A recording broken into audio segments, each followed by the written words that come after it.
సంగారెడ్డి జిల్లాలోని పటాన్చెరు నియోజకవర్గంలో రైతు భరోసాపై బీఆర్ఎస్ కాంగ్రెస్ మధ్య డైలాగ్ వార్ నడిచింది. ఈ ప్రాంత రైతు భరోసా జమ కాలేదని బీఆర్ఎస్ ధర్నా నిర్వహించింది. ఆ తర్వాత 2-3 రోజుల్లోనే వ్యవసాయ భూముల రైతులకు నిధులు విడుదల చేయించారు కాంగ్రెస్ నేతలు.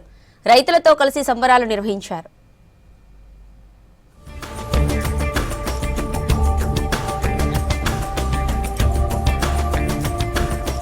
సంగారెడ్డి జిల్లా పటాన్చెరు నియోజకవర్గంలోని పలు గ్రామాలు పూర్తిగా అర్బనైజేషన్ అయ్యాయి. ఇక్కడ రియల్ ఎస్టేట్ వెంచర్స్, ఇండస్ట్రియల్ భూముల లెక్క తేల్చే ప్రయత్నంలో రైతు భరోసా నిధుల పంపిణీ 2-3 రోజులు ఆలస్యమైంది.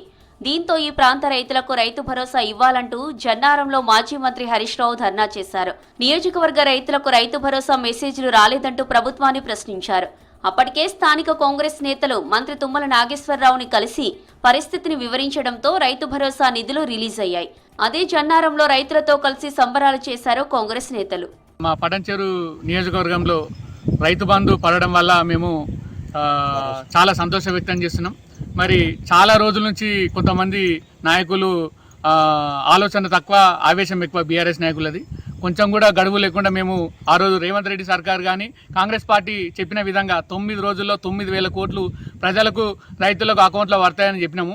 అది ఆలోచించకుండా ఆవేశంతో 5 రోజులకే వచ్చి ధర్నాలు చేసిరు. అది కొంచెం వాళ్ళకు సిగ్గుచేటది.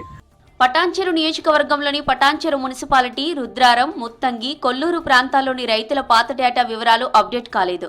దీంతో రైతు భరోసా నిధుల జమ ఆలస్యమైనట్లు తెలుస్తోంది.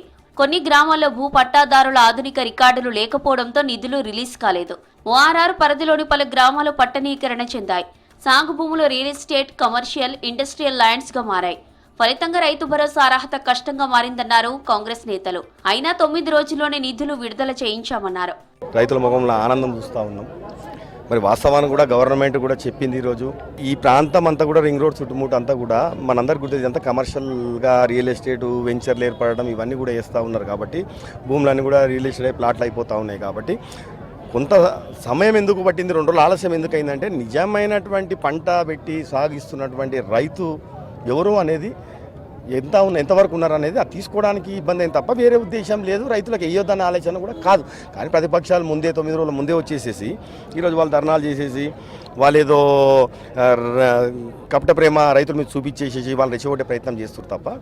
బీఆర్ఎస్ నేతలు రైతులను రెచ్చగొట్టే ప్రయత్నం చేశారని మండిపడుతున్నారు కాంగ్రెస్ నేతలు. ప్రజాపాలనలో రైతులకు అన్యాయం జరగదంటున్నారు.